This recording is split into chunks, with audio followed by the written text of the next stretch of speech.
Un soir, mon fils m'a invité à dîner. Quand je suis arrivé, il y avait une place supplémentaire mise à table pour mon mari qui était décédé 2 ans auparavant. Quand j'ai demandé pourquoi, mon fils est devenu pâle et a dit « Maman, il y a quelque chose que nous ne t'avons jamais dit. N'oubliez pas de vous abonner à la chaîne et de commenter d'où vous regardez. » L'invitation est arrivée un mardi. Maman, viens dîner vendredi soir. Juste la famille, rien d'extraordinaire. La voix de mon fils Michael au téléphone avait ce ton prudent qu'il avait développé depuis la mort de son père. Celui qui me traitait comme de la porcelaine fine qui pourrait se briser à tout moment. J'avais 63 ans, pas une antiquité et certainement pas fragile, mais le deuil a une façon de faire marcher les gens autour de vous sur des œufs. J'adorerais, lui ai-je dit, et je le pensais vraiment. La ferme où Robert et moi avions élevé nos enfants semblait caverneuse ces jours-ci, remplie de 40 ans de souvenirs et du silence particulier qui s'installe après la fin d'un long mariage. Pas avec un divorce ou de la colère, mais avec une crise cardiaque un mercredi matin alors qu'il vérifiait la clôture dans le pâturage nord. 2 ans s'étaient écoulés depuis ce matin.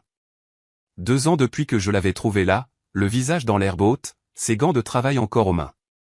Je suis arrivé chez Michael à 18h30, apportant une tarte que j'avais préparée cet après-midi. Aux pommes, car c'était sa préférée et parce que garder mes mains occupées les empêchait de trembler.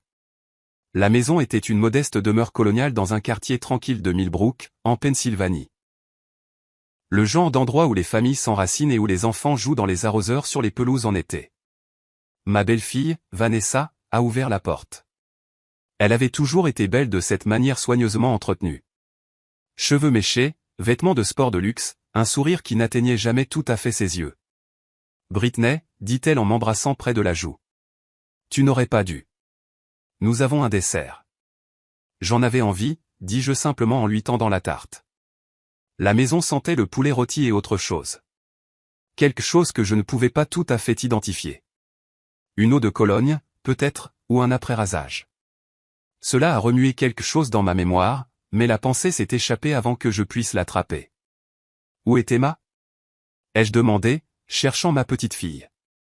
Soirée pyjama chez Madison, a dit Vanessa. On s'est dit que ce serait bien, juste les adultes ce soir.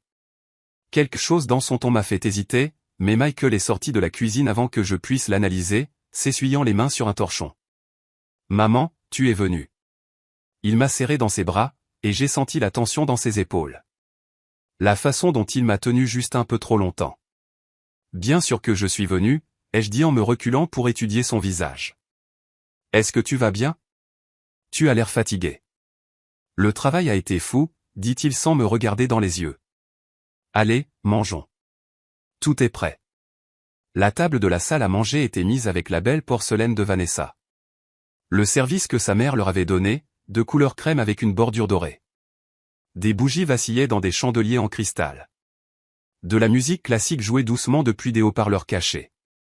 C'était charmant et formel et complètement différent des dîners de famille décontractés que nous partagions habituellement. Et puis je l'ai vu.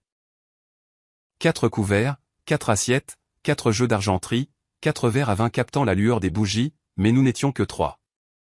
La 4e place était mise en bout de table, la place de Robert, la position qu'il avait toujours occupée dans notre propre maison, le siège du patriarche, du père, de l'homme qui était censé guider et protéger sa famille. J'ai eu le souffle coupé. Michael. Ma voix est sortie plus stable que je ne le sentais. Pourquoi y a-t-il 4 places ? Il est devenu pâle. Vraiment pâle, la couleur se drainant de son visage comme si quelqu'un avait ouvert un robinet. La main de Vanessa vola à sa bouche. Et pendant un moment, personne ne parla. La musique classique continuait son agréable méandre, complètement en décalage avec la tension soudaine qui remplissait la pièce comme de la fumée. Michael, dis-je à nouveau, plus fermement cette fois. Que se passe-t-il ? Il échangea un regard avec Vanessa, un de ces regards de couple marié qui communiquent dévolument un coup d'œil. Elle fit un minuscule signe de tête négatif, mais il redressa les épaules comme un homme se préparant à sauter dans l'eau froide. Maman, dit-il lentement, prudemment. Il y a quelque chose que nous ne t'avons jamais dit. La pièce a légèrement basculé. J'ai attrapé le dossier d'une chaise pour me stabiliser. À propos de ton père. S'il te plaît, assieds-toi, dit Vanessa, sa voix plus douce que je ne l'avais entendue depuis des mois. Ça va être difficile. Je me suis assise, mais pas à ma place habituelle. J'ai choisi la chaise la plus proche de la porte, un instinct me poussant à vouloir une sortie à proximité. Dites-moi. Michael s'assit en face de moi, les mains à plat sur la table comme s'il essayait de s'ancrer. Papa n'est pas mort comme tu le penses. Il a eu une crise cardiaque. Ma voix me semblait étrange, lointaine et creuse. Dans le pâturage nord, le docteur Morrison a dit que c'était massif, instantané. Il n'aurait pas souffert. C'est vrai, dit Michael. Mais il y a plus, maman. Dans les mois qui ont précédé sa mort, papa, il enquêtait sur quelque chose. Quelque chose qui l'effrayait. Je fixais mon fils, cet homme que j'avais mis au monde il y a 36 ans, dont j'avais pansé les genoux écorchés et apaisé les cauchemars. De quoi parles-tu? Vanessa se leva brusquement. Je vais chercher la boîte. Quelle boîte? Demandai-je. Mais elle était déjà partie, ses talons claquant rapidement sur le parquet. Michael se frotta le visage avec ses deux mains. Quelques semaines avant sa mort, papa est venu me voir. Il était agité, plus inquiet que je ne l'avais jamais vu. Il m'a donné une boîte fermée à clé, et m'a fait promettre de la garder en sécurité. Il a dit que si quelque chose lui arrivait, je devais attendre 2 ans, et ensuite je devais te le dire. 2 ans? Répétai-je, hébété. Pourquoi 2 ans? Il a dit, tu aurais besoin de temps pour faire ton deuil d'abord. De temps pour être assez forte pour gérer ce qu'il y avait à l'intérieur. Vanessa revint avec une petite boîte en bois d'environ 20 cm de côté avec des coins en laiton et une serrure sur le devant. Elle la posa sur la table entre nous avec un bruit sourd. Je la reconnus immédiatement. La boîte de pêche de Robert, celle que son père lui avait fabriquée il y a 50 ans, sculptée dans du noyer avec leurs initiales entrelacées sur le couvercle. RC plus JC Robert Caldwell et James Caldwell. Elle était au sous-sol. J'ai dit, je l'ai vue là-bas le mois dernier en cherchant les décorations de Noël. Non, dit Michael doucement. C'était une autre boîte. Papa a fait une réplique, même bois, même design pour la laisser à sa place. Il ne voulait pas que tu saches que celle-ci avait disparu. Mon mari m'avait trompé. L'homme à côté de qui j'avais dormi pendant 41 ans, l'homme à qui j'avais confié ma vie, mon cœur, mon avenir. Il m'avait caché des choses, créé de fausses boîtes pour brouiller les pistes. Ouvre-la, dis-je. Maman, tu es sûre d'être prête? Ouvre-la. Michael sortit une petite clé en laiton de sa poche. Ses mains tremblaient alors qu'il l'insérait dans la serrure. Le mécanisme cliqua et le couvercle se souleva avec un léger grincement. À l'intérieur, la boîte était divisée en compartiments doublés de velours rouge, comme une vitrine de bijoutier. Mais au lieu de bijoux, elle contenait des documents, des photographies, et par-dessus tout, une lettre de l'écriture de Robert. Mon nom écrit sur l'enveloppe dans sa calligraphie familière. Britney, si tu lis ceci, je suis parti. Je suis désolé pour les secrets. Je suis désolé pour les mensonges, mais surtout, je suis désolé pour ce que tu es sur le point de découvrir. Notre vie ensemble était réelle. Mon amour pour toi était réel. Mais mon passé appartenait à quelqu'un d'autre. Brûle tout ce qui se trouve dans cette boîte après l'avoir lu. Ne fais confiance à personne. Et quoi que tu fasses, ne leur fais pas savoir que tu sais. Ta vie pourrait en dépendre. R. Mes mains tremblaient en posant la lettre. Qu'est-ce que cela signifie? Qui sont-ils? Le visage de Michael était tiré, vieilli au-delà de son âge à la lueur des bougies. Je ne sais pas, maman. Papa ne me l'a jamais dit. Il a juste dit que lorsque les 2 ans seraient écoulés, tu aurais besoin de connaître la vérité sur qui il était vraiment avant de venir à Millbrook. Sur pourquoi il ne parlait jamais de sa famille, sur l'argent. Quel argent? Vanessa sortit une photographie de la boîte et la fit glisser sur la table. Elle montrait un jeune homme d'une vingtaine d'années, beau et souriant, debout devant un manoir que je ne reconnaissais pas. Il portait un costume cher et avait son bras autour d'une belle femme en perles. Le jeune homme était Robert, mais il avait l'air différent. Ses cheveux coiffés différemment, son expression plus arrogante, toute sa prestance celle de quelqu'un d'un monde que je n'avais jamais connu. Qui est cette femme? Murmurai-je. Nous ne savons pas, dit Michael. Mais regarde la date au dos. Je retournai la photo. Écrit à l'encre passée. Newport, juillet 1982. Juillet 1982, le mois avant l'arrivée de Robert à Millbrook, il y a 43 ans. Conduisant un vieux camion et cherchant du travail à la ferme. Le mois avant qu'il n'entre au Arian S dîner où je servais et commande un café et une tarte et demande si je connaissais quelqu'un qui embauchait. Le mois avant que notre vie ensemble ne commence. Il y a plus, dit Michael, sa voix à peine plus qu'un murmure. Il sortit une coupure de journal jauni, le papier si vieux qu'il crépitait dans ses doigts. Le titre disait « Héritier d'une famille éminente de Boston porté disparu. Acte criminel suspecté ». Je ne pouvais plus respirer, plus penser. La photographie accompagnant l'article montrait le même jeune homme de l'autre photo, mais le nom en dessous n'était pas Robert Caldwell. C'était James Whitmore III. Maman, dit Michael, et j'entendis la peur dans sa voix. Je pense que papa fuyait quelque chose ou quelqu'un. Et je pense qu'il s'arrêta, déglutissant difficilement. Je pense que celui ou ceux qu'il fuyait l'ont peut-être trouvé. La sonnette retentit. Nous nous sommes tous figés. Le son résonna dans la maison, discordant et déplacé dans le silence soudain. Le visage de Vanessa devint blanc. Nous n'attendons personne, murmura-t-elle. Michael se leva lentement, se dirigeant vers la fenêtre. Il souleva le bord du rideau et regarda dehors. Quand il se retourna vers nous, son expression confirma mes pires craintes. Il y a une voiture dans l'allée. Une berline noire, vitre teintée. 2 hommes en costume viennent de sortir. La sonnette retentit à nouveau, plus longtemps cette fois, plus insistante. Ne répondez pas, m'entendis-je dire. Ma voix semblait étrange, dure. Rien à voir avec la douce veuve que tout le monde pensait connaître. Michael, y a-t-il une porte arrière? Maman, qu'est-ce que tu... Y a-t-il une porte arrière? Répétai-je plus fort maintenant. Oui, par la cuisine. Je saisis la boîte, fourrant la lettre de Robert dans mon sac à main avec la photographie et la coupure de journal. Mes mains bougeaient avec une certitude qui me surprit. Une mémoire musculaire d'une vie que j'avais oublié avoir vécue ou peut-être que je n'avais jamais su que j'avais. Britney, tu ne peux pas juste, commença Vanessa, mais je la coupai. Écoutez-moi très attentivement, dis-je en les regardant tous les deux. Vous allez répondre à cette porte dans exactement 30 secondes.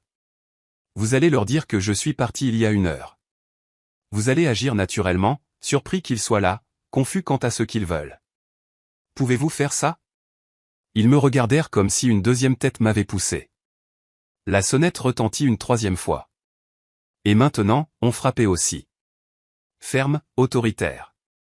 Le genre de coup qui disait que quiconque était à l'extérieur n'allait pas partir. Pouvez-vous faire ça, répétai-je plus urgemment. Michael hocha lentement la tête. Vanessa avait l'air terrifiée, mais réussit à faire un petit signe de tête. Bien, dis-je en me dirigeant vers la cuisine. Ne m'appelez pas.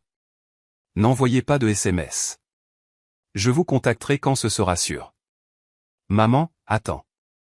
Mais j'étais déjà parti, me faufilant par la cuisine et sortant par la porte arrière dans l'obscurité d'octobre.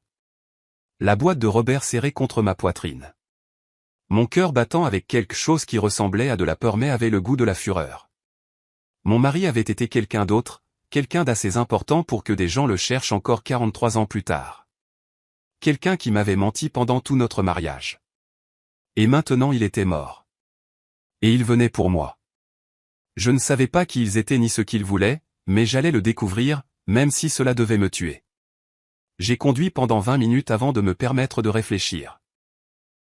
La ferme était à 40 miles du quartier de Michael, par des petites routes tout le long, et je n'arrêtais pas de vérifier mon rétroviseur pour des phares qui suivaient de trop près ou restaient trop constants. Rien, juste l'obscurité et les yeux occasionnels d'un cerf se reflétant dans mes feux de route. Mes mains avaient cessé de trembler au moment où je me suis garé dans l'allée de gravier. La maison se dressait contre le ciel d'octobre, sombre à l'exception de la lumière du porche que j'avais laissé allumer. Une habitude des années où Robert travaillait tard et où je l'attendais, voulant qu'il rentre à la chaleur et à la lumière. Robert, James, qui qu'il ait été. Je suis resté assise dans la voiture pendant 1 minute entière, moteur éteint, écoutant le tic-tac du métal qui refroidissait et le son lointain des coyotes sur la crête. Puis j'ai pris la boîte en bois et mon sac à main et je suis entré, verrouillant la porte derrière moi et mettant le pen dormant pour la première fois de mémoire. La maison semblait différente maintenant. Chaque ombre semblait cacher quelque chose. Chaque craquement du bois qui se tassait me faisait sursauter. J'avais vécu ici pendant 41 ans, mais soudain, cela me semblait être un territoire ennemi, un endroit où les secrets avaient pourri dans les murs. J'ai fait du café fort et noir et j'ai étalé le contenu de la boîte de Robert sur la table de la cuisine sous la lumière crue des néons. Fini les chandelles romantiques et la musique classique. Cela exigeait une clarté clinique. La coupure de journal était datée du 15 août 1982. Je l'ai lu 3 fois, absorbant chaque détail. James Whitmore III, 26 ans, héritier de la fortune textile Whitmore, est porté disparu depuis 3 semaines. La police de Boston confirme qu'elle enquête sur un possible acte criminel après la découverte de taches de sang dans son appartement de Beacon Hill. Whitmore a été vu pour la dernière fois quittant le Harbor Club le 23 juillet. Son père, James Whitmore Jr. A offert une récompense de $100 000 pour toute information menant à sa localisation. $100 000 en 1982. C'était de l'argent réel. Le genre d'argent qui motiverait les gens à chercher très longtemps. J'ai sorti d'autres photographies. Robert James a des galas de charité, des clubs nautiques, des matchs de polo, toujours dans des vêtements chers, toujours avec de belles personnes, ayant toujours l'air d'appartenir à un monde à des années-lumière de Millbrook, Pennsylvanie. Puis j'ai trouvé l'annonce de mariage. Les fiançailles de mademoiselle Caroline Ashford Peton avec monsieur James Whitmore III sont annoncées par ses parents, M et madame Reginald Peton de Greenwich, Connecticut. Un mariage en juin est prévu. La photo montrait une jeune femme avec une ossature parfaite et un sourire plein de dents blanches et de vieille fortune. Caroline Ashford Peton, pas la femme en perles de la photo précédente. Quelqu'un d'autre. Quelqu'un que Robert James devait épouser. Quelqu'un qui pourrait encore être en vie. Quelqu'un qui pourrait chercher des réponses. J'étais tellement absorbé par les photographies que je n'ai pas entendu la voiture jusqu'à ce que le gravier crisse dans l'allée. Mon sang se glaça. J'ai éteint la lumière de la cuisine et je me suis dirigé vers la fenêtre, en faisant attention de rester derrière le rideau. Un SUV sombre était garé dans l'allée, moteur en marche, phares éteints. Personne n'est sorti. Ils sont juste restés là.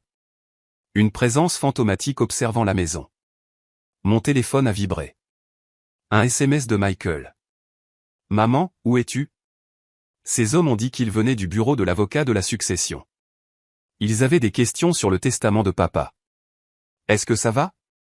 Le bureau de l'avocat de la succession à 21h un vendredi soir. Je n'ai pas répondu. Au lieu de cela, j'ai rassemblé le contenu de la boîte, en remettant tout à l'intérieur. Mes mains travaillaient vite malgré l'adrénaline qui les rendait maladroites. J'avais besoin d'un endroit pour la cacher. Pas le sous-sol. Trop évident. Pas ma chambre. Trop personnel. Le premier endroit où il chercherait. Le grenier. Le vide sanitaire derrière la cheminée où Robert avait rangé de vieux dossiers fiscaux et des fichiers des premières années de la ferme. J'étais à mi-chemin des escaliers du grenier quand je l'ai entendu. Le léger clic de quelqu'un testant la porte arrière. Il ne se contentait plus d'observer.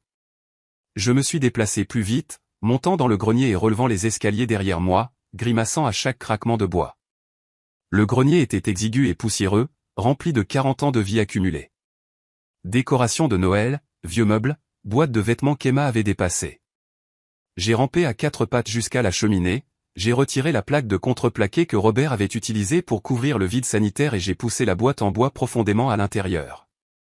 En dessous, j'ai entendu le son indubitable de verre brisé. Ils étaient à l'intérieur. Je suis resté figé dans le grenier, respirant à peine, écoutant des pas se déplacer dans ma maison. 2 paires, peut-être 3. Ils n'essayaient plus d'être silencieux. Des tiroirs s'ouvraient et se fermaient. Des meubles raclaient les planchers. Ils cherchaient et ils n'étaient pas doux. Rien en bas. Une voix d'homme. Éduqué. Accent de Boston. Vérifié à l'étage. Des pas dans les escaliers. Lourd. Confiant. Je me suis plaqué contre les chevrons, priant pour que les escaliers du grenier ne soient pas visibles. Priant pour qu'ils ne pensent pas à regarder en haut. Chambre vide. Une autre voix appela. Aucun signe de personne. La voiture est là, donc elle ne peut pas être loin. Vérifiez les dépendances. Les pas se sont retirés. J'ai entendu la porte arrière s'ouvrir et se fermer. À travers une fente dans les planches du grenier, je pouvais voir des faisceaux de lampes de poche balayer la cour, se dirigeant vers la grange et le hangar à matériel. J'avais peut-être 5 minutes. Je suis descendu du grenier en vitesse, me déplaçant aussi silencieusement que possible, et j'ai attrapé mon sac à main là où je l'avais laissé sur la table du couloir. Mes clés de voiture étaient à l'intérieur avec mon téléphone et mon portefeuille. La maison était un désastre. Tiroirs sortis, coussins renversés, papiers éparpillés partout. Ils avaient été minutieux, mais ils n'avaient pas trouvé ce qu'ils cherchaient. Parce qu'ils ne me connaissaient pas. Ne savaient pas qu'une femme qui avait passé 40 ans à gérer une ferme apprend à anticiper, à planifier les catastrophes, à garder les choses importantes à l'abri du feu, des inondations et des petits-enfants curieux. Je suis sorti par la porte d'entrée et j'ai contourné le côté de la maison, en restant dans l'ombre. Le SUV était toujours dans l'allée, moteur en marche. À travers la porte de la grange, je pouvais voir des lampes de poche danser, entendre des voix s'appeler. Ma voiture était bloquée par le SUV. Je devrais marcher. Le voisin le plus proche était la ferme des Morrison, à 2 miles à travers les bois. Ben Morrison avait été le meilleur ami de Robert, celui qui nous avait trouvé des terres à louer quand nous commencions à peine. Celui qui avait aidé à la récolte chaque année jusqu'à ce que l'arthrite le rende impossible. Il avait 80 ans maintenant. Un veuf comme moi, vivant seul avec ses souvenirs et ses fusils. Ses fusils. Je me suis mis à courir, en restant à l'écart de la route, en suivant l'ancien sentier de serre qui traversait les bois. Mes chaussures confortables, choisies pour un bon dîner avec mon fils, n'étaient pas faites pour la randonnée de fond. En moins de 100 mètres, je m'étais tordu la cheville. J'ai continué, ignorant la douleur. Des branches me fouettaient le visage dans l'obscurité. Derrière moi, j'ai entendu des cris. Ils avaient découvert que je n'étais pas dans les dépendances. Ils avaient compris que j'avais fui. Dispersez-vous. Elle ne peut pas être allée loin. J'ai couru plus fort, le souffle court, ma cheville hurlant de protestation. Les bois étaient d'un noir d'encre, à l'exception d'un aperçu occasionnel de la lune à travers la canopée. J'avais parcouru ce sentier des centaines de fois en plein jour. Mais maintenant, chaque arbre se ressemblait. Chaque ombre menaçait de me faire tomber. Un faisceau de lampes de poche a balayé les arbres à ma droite. Trop près. Je me suis jeté au sol derrière une bûche tombée, me plaquant contre la terre humide, essayant de ne pas respirer trop fort. Le faisceau est passé au-dessus de moi, s'est arrêté, et est revenu. Je pouvais entendre des pas s'approcher, des branches craquer sous de lourdes bottes. J'ai du mouvement. Secteur 3. Une voix appela dans une radio. Poursuite en cours. Les pas se rapprochèrent. Je pouvais maintenant voir la silhouette d'un homme, grand et large d'épaules, tenant une lampe de poche dans une main et autre chose dans l'autre. Quelque chose qui aurait pu être un téléphone ou un pistolet. J'ai attrapé une poignée de terre et de pierres et je l'ai lancée aussi fort que possible sur ma gauche, loin du chemin menant à la ferme des Morrison. L'homme se tourna vers le bruit, sa lampe de poche suivant, et je filai dans la direction opposée. Là, cria-t-il, elle court. Mais j'avais une longueur d'avance maintenant, et je connaissais ces bois. J'ai quitté le sentier des cerfs pour un chemin plus étroit qui serpentait entre des sous-bois denses. Les branches déchiraient mes vêtements et ma peau, mais je n'ai pas ralenti. La ferme Morrison était proche maintenant. Je pouvais voir la faible lueur de son éclairage de sécurité à travers les arbres. J'ai déboulé des bois dans l'arrière-cour de Ben Morrison juste au moment où les lumières se sont allumées dans la maison. La porte arrière s'est ouverte et Ben est apparu, fusil à la main, en pyjama et en robe de chambre élimée. Brittany. Sa voix était aiguë d'alarme. Qu'est-ce qui se passe, bon sang? Ben, s'il te plaît. J'ai haleté, boitant vers lui. J'ai besoin d'aide. Des hommes me poursuivent. Ils sont entrés par effraction chez moi. Il n'a pas hésité. Ben Morrison avait servi au Vietnam, avait vu des choses dont il ne parlait jamais, et il reconnaissait le danger quand il le voyait. Entre maintenant. J'ai trébuché en franchissant la porte et il l'a verrouillée derrière nous, éteignant les lumières. Nous sommes restés dans l'obscurité de sa cuisine, respirant tous les deux difficilement, pendant qu'il regardait par la fenêtre. Combien, demanda-t-il doucement. 3, peut-être 4. Ils sont venus dans un SUV sombre. Ben, ce ne sont pas que des cambrioleurs. Ils cherchent quelque chose de précis. Quelque chose à voir avec Robert. Je le regardais vivement. Qu'est-ce que tu sais? Dans la faible lumière de sa lampe de sécurité extérieure, je vis son expression se durcir. Robert et moi avons parlé vers la fin. Il était inquiet. Il a dit, si quelque chose lui arrivait, tu pourrais avoir besoin de protection. Il te l'a dit. La trahison me coupa encore plus profondément. Tu savais qu'il mentait sur son identité. Je savais qu'il avait un passé qu'il ne voulait pas qu'on retrouve, dit Ben prudemment. Je n'ai pas posé de questions. Un homme a droit à ses secrets, mais il m'a fait promettre que si des ennuis survenaient, je m'assurerais que tu sois en sécurité. Un faisceau de lampes de poche a balayé la cour. Ils arrivent, ai-je murmuré. Ben s'est approché de la fenêtre, le fusil prêt. Mon camion est dans le garage. Les clés sont sur le contact. Sors par l'avant. Prends-le. Va en ville. Au poste de police. Ben, je ne peux pas te laisser ici. Je suis un vieil homme avec un fusil sur ma propre propriété, et ils sont en train d'empiéter. Tu penses que je ne peux pas gérer quelques gars de la ville? Il sourit sinistrement. De plus, quelqu'un doit faire venir le shérif Patterson ici. Vas-y maintenant. Et Britney? Il me regarda, et dans ses yeux, je vis quelque chose que je n'avais jamais remarqué auparavant. Le soldat qu'il avait été, l'homme qui avait survécu à l'enfer et était rentré changé. Robert aimait. Quoi qu'il ait menti d'autre, c'était vrai. Il me l'a dit lui-même juste avant de mourir. Il a dit que tu étais la seule chose réelle dans toute sa fichue vie. Mes yeux brûlaient de larmes que je n'avais pas le temps de verser. Merci. La porte d'entrée est déverrouillée. Le garage est attenant. 3 minutes d'avance. Ensuite, j'appelle la loi et je fais du bruit de mon côté. Je lui serrai le bras et courus à travers la maison sombre jusqu'à la porte d'entrée, dans le garage où son vieux pick-up Ford attendait. Le moteur rugit et je démarrai en trombe, phares éteints, n'utilisant que le clair de lune pour naviguer sur la route. Dans le rétroviseur, je vis des faisceaux de lampes de poche converger vers la maison de Ben. Puis j'entendis le coup de fusil. Un coup de semonce, j'espérais, pas quelque chose de pire. J'allumai les phares et conduisis plus vite, prenant les petites routes vers la ville, vers le poste de police, vers la sécurité. Mon téléphone a sonné, un numéro que je ne reconnaissais pas. Contre toute logique, j'ai répondu. Madame Caldwell, une voix de femme, cultivée et froide. Ou devrais-je dire, Madame Whitmore? Mon cœur s'est arrêté. Nous devons parler, continua la voix. De votre défunt mari, de l'argent qu'il a volé, et des très graves ennuis dans lesquels vous vous trouvez, à moins que vous ne coopériez. Qui est-ce? Quelqu'un qui cherche James Whitmore depuis 43 ans. Quelqu'un qui mérite des réponses. Quelqu'un qui n'a plus de patience. La ligne est devenue silencieuse. J'ai regardé le téléphone dans ma main tremblante, puis la route sombre devant moi, et j'ai réalisé avec une certitude écœurante que ce n'était que le début. Il savait qui j'étais. Il savait pour Robert, et il savait que j'avais quelque chose qu'il voulait.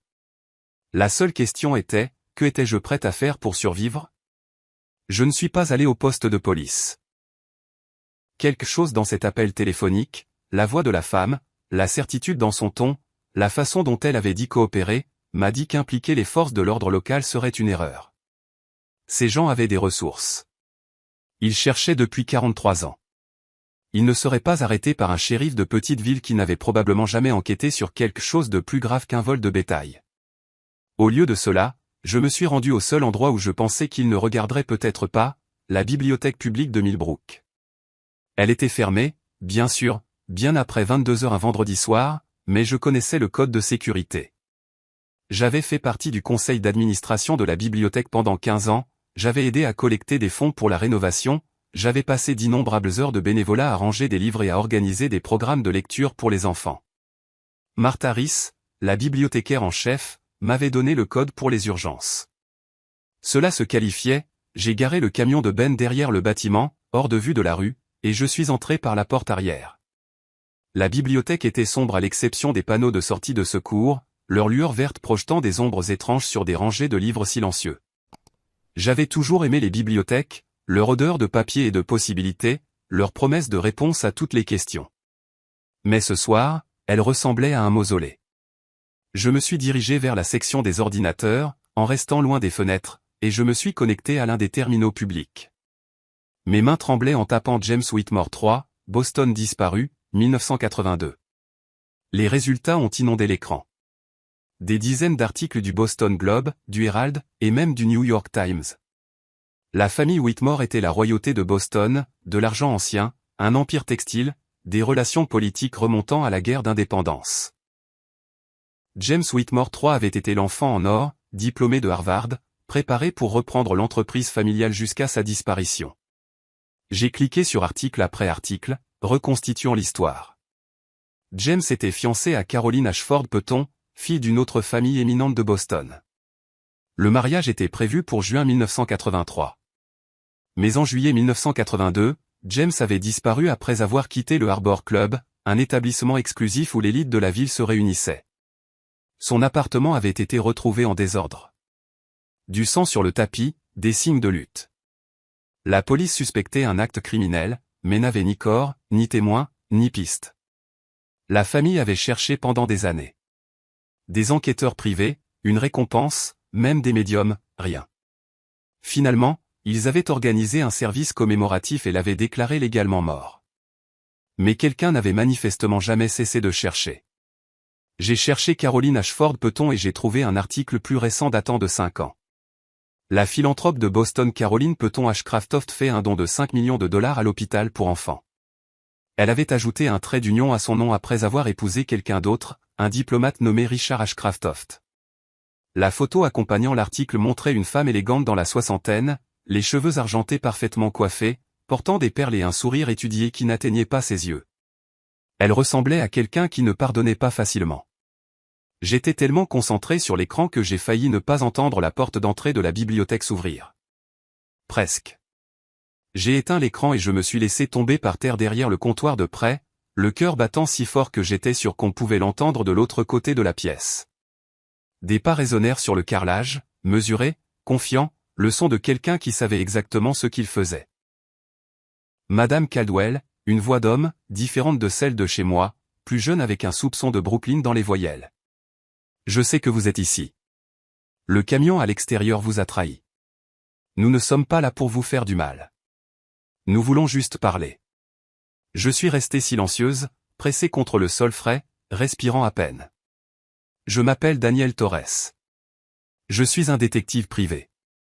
J'ai été engagé par la famille Whitmore pour retrouver James, pour découvrir ce qui lui est arrivé. Une pause. Je sais que vous devez avoir peur. Je sais que cela doit être accablant, mais je ne suis pas votre ennemi. D'autres pas se rapprochant du comptoir de prêt. Je travaille sur cette affaire depuis 3 ans, continua-t-il, sa voix s'adoucissant. La famille m'a engagé après la mort du premier enquêteur. 73 ans, il n'a jamais perdu espoir. C'est le genre d'emprise que James Whitmore avait sur les gens. Même après sa disparition, il ne pouvait pas le laisser partir. Il était presque au comptoir maintenant. Je pouvais voir l'ombre de ses jambes à travers l'espace en bas. Voici ce que je pense qu'il s'est passé, dit Torres. Je pense que James est tombé sur quelque chose qu'il n'était pas censé savoir. Quelque chose sur l'entreprise de sa famille, quelque chose de criminel ou du moins de moralement discutable. Je pense qu'il a menacé de le révéler. Et je pense que quelqu'un a essayé de le tuer pour ça. Je retins mon souffle. Mais James était intelligent, plein de ressources. Il a survécu et il a fui. Il a changé de nom, changé de vie, et resté caché pendant 43 ans. Cela demande de la discipline, de la planification, et cela demande de l'amour. Le genre d'amour qui pousse un homme à renoncer à tout ce qu'il était pour une chance d'avoir quelque chose de réel. Malgré moi, malgré la peur, j'ai senti des larmes couler sur mes joues. La question est, dit Torres doucement. Qu'a-t-il emporté avec lui quand il a fui? Quelle preuve avait-il? Parce que quelqu'un est très intéressé à s'assurer qu'elle reste enterrée. Et ces gens, ceux qui sont entrés par effraction chez vous ce soir, ils ne sont pas comme moi. Ils ne veulent pas seulement des informations. Ils veulent l'élimination. Il s'accroupit et soudain nous étions face à face à travers l'ouverture du bureau. Il était plus jeune que ce à quoi je m'attendais, peut-être 40 ans, avec des yeux sombres qui contenaient quelque chose comme de la sympathie. S'il vous plaît, dit-il, laissez-moi vous aider avant qu'il ne vous retrouve. J'ai pris une décision. C'était peut-être la mauvaise. Je le saurais assez tôt. Mais assise dans le noir, traquée et seule, j'ai décidé de faire confiance à l'homme aux yeux bienveillants. Je me suis levé lentement, les mains visibles, sans menace. Torres s'est levé aussi, et j'ai vu qu'il ne tenait qu'un téléphone, pas une arme. Merci, a-t-il dit. Il a fallu du courage. Comment saviez-vous que je viendrais ici? Je vous observe depuis 3 semaines, Madame Caldwell, j'apprends vos habitudes, vos routines. Vous venez à la bibliothèque tous les mardis après-midi. Vous êtes bénévole pour le programme d'alphabétisation. Quand vous êtes stressé, vous lisez. Cela semblait être un endroit logique. 3 semaines. Les implications se sont imposées. Vous m'observez depuis avant que ces gens n'arrivent. Je devais m'assurer que vous ne faisiez pas partie de ce que James fuyait. Que vous étiez innocente. Il a rangé son téléphone. Vous l'êtes, d'ailleurs, innocente. Vous n'aviez aucune idée de qui il était vraiment. Non, dis-je amèrement. Je n'avais aucune idée que tout mon mariage était un mensonge. Ce n'était pas un mensonge, la voix de Torres était ferme. J'ai lu tous les rapports, toutes les interviews, chaque bride d'information sur James Whitmore. Cet homme était beaucoup de choses. Privilégié, arrogant, imprudent, mais il n'était pas un bon acteur. Il n'aurait pas pu simuler 41 ans de dévotion. Il vous aimait, Madame Caldwell. De cela, j'en suis certain. Alors pourquoi m'a-t-il menti? Pour vous protéger. Parce que ce qu'il savait, ce qu'il avait, était assez dangereux pour qu'on tue pour ça. C'est toujours le cas, apparemment. Je me suis affalé sur l'une des chaises de la bibliothèque, soudainement épuisé. Il y a une boîte, des papiers, des photographies, des documents.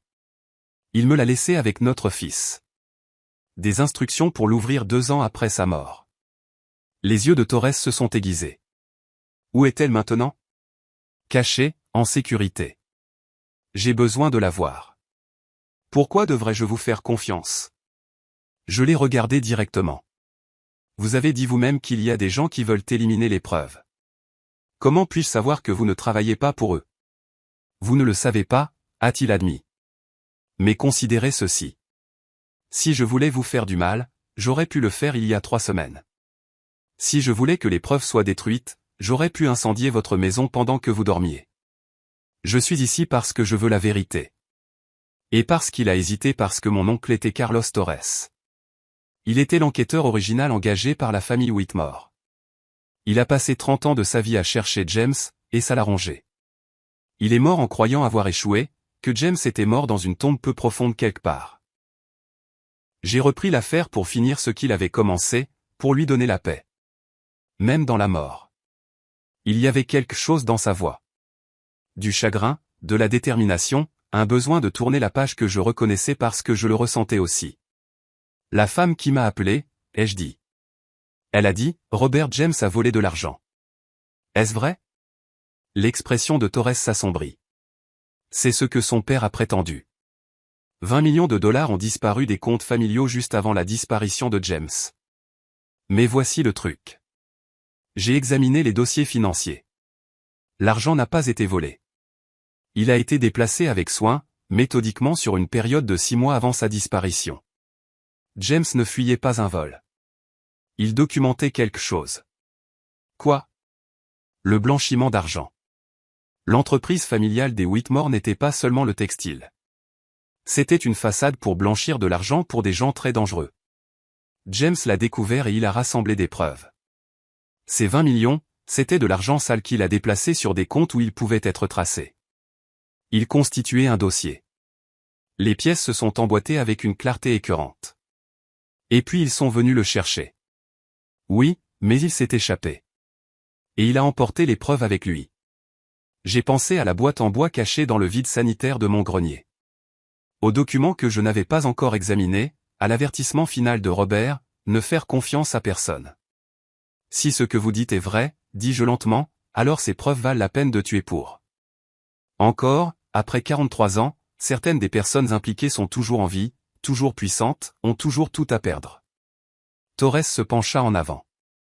Madame Caldwell, Brittany, je peux vous protéger, mais seulement si vous me le permettez. Avant que je puisse répondre, mon téléphone a vibré. Un SMS de Michael. Maman, s'il te plaît, appelle-moi.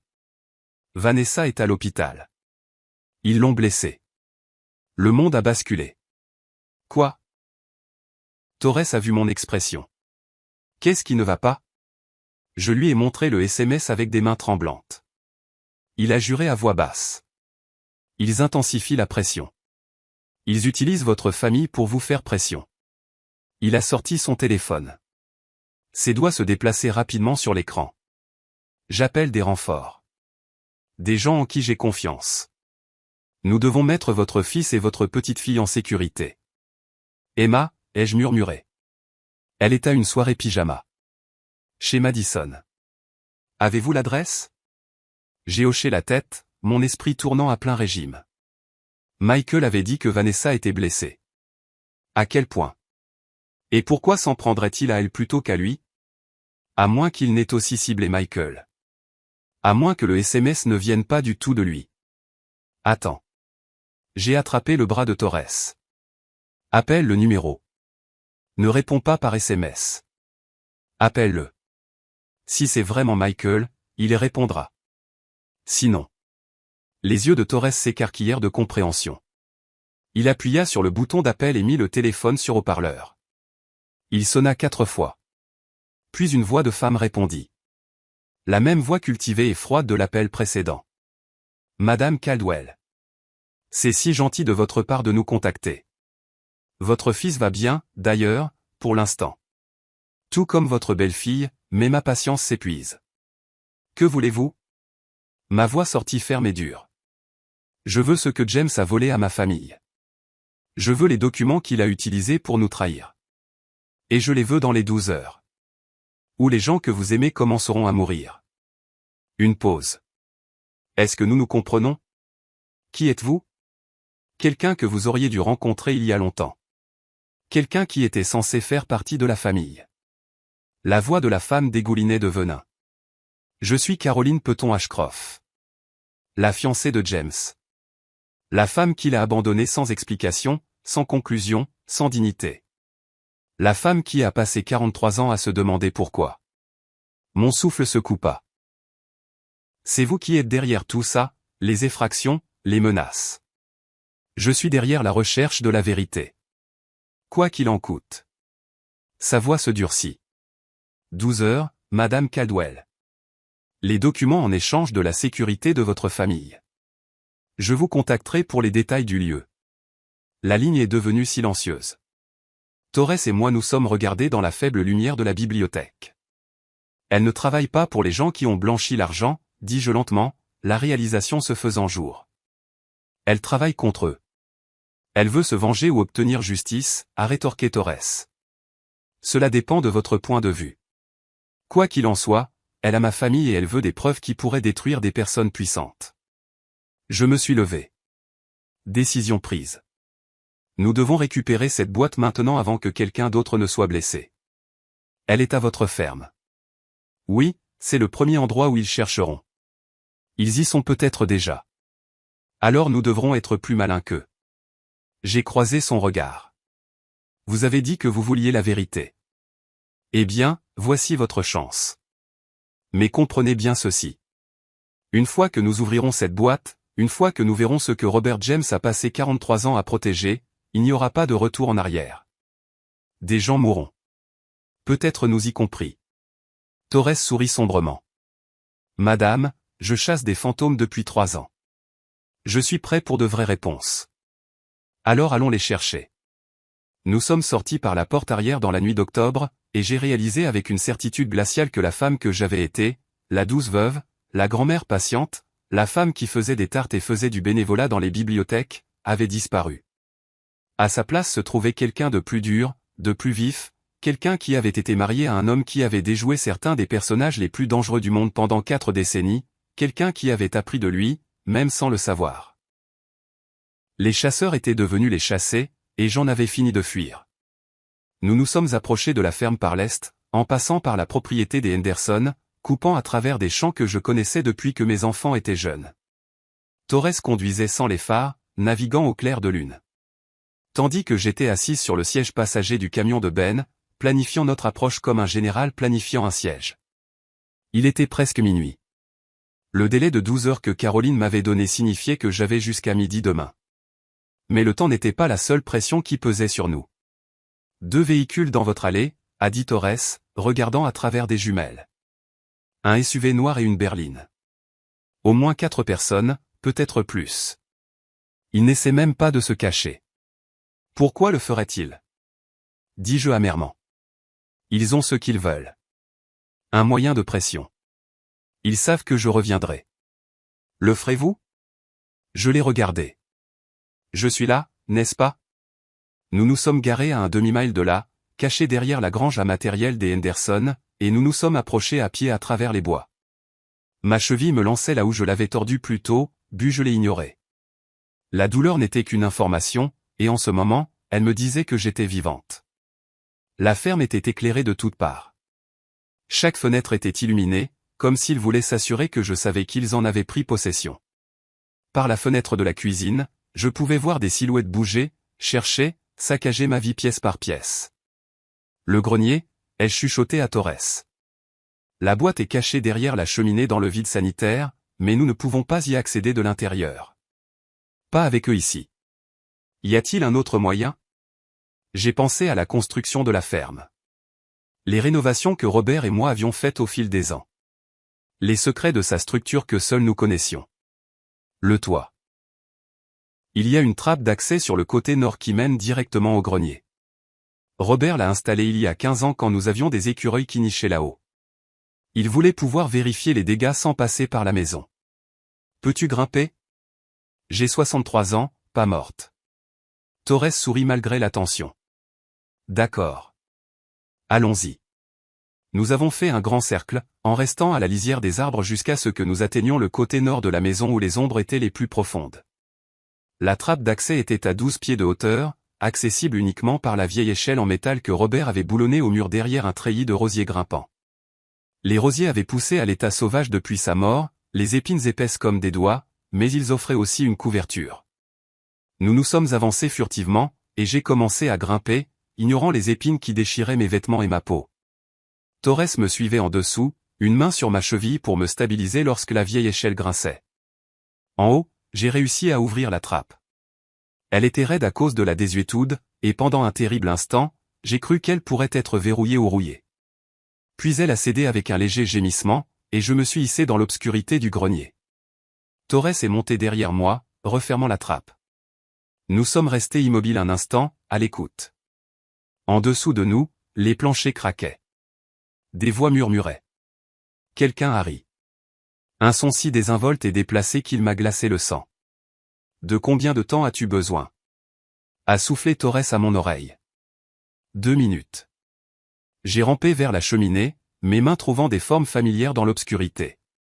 Les boîtes d'ornements de Noël, la vieille malle pleine des vêtements de bébé d'Emma, la pile des journaux de ferme de Robert que je n'avais jamais eu le cœur de jeter.